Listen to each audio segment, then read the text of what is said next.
The last hurdle of a decade-long compensation claim battle.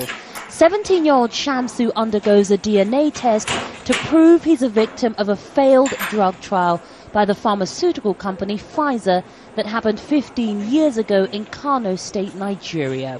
11 children were killed and several more injured when Pfizer tested out a drug called Trovan on 200 children. The drug was supposed to treat a deadly regional outbreak of meningitis.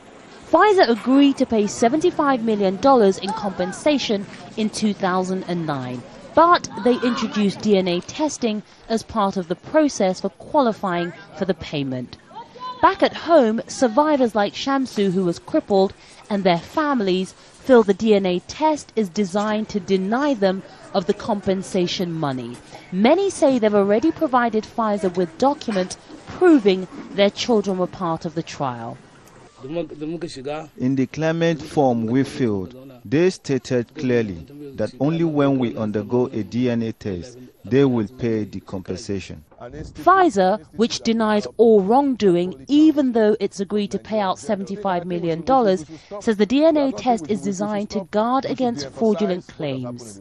As we're talking, we've collected samples from 547 people, and only 200 people participated in the study. So what do we do?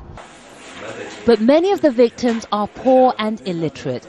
They don't understand what DNA testing is and fear it's another attempt by Pfizer to make them guinea pigs in a new drug trial.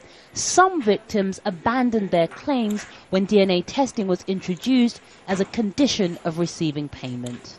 Some of the compensation money released by Pfizer has gone into building this $25 million medical research and disease control center. The hope is that one day locals will be able to deal with things like outbreaks of disease and medical epidemics themselves. It may go some way to healing the wounds of Pfizer's experiment and benefit the survivors who are simply too afraid to go for DNA testing. Yvonne Dege, Al Jazeera, Kano State in northern Nigeria.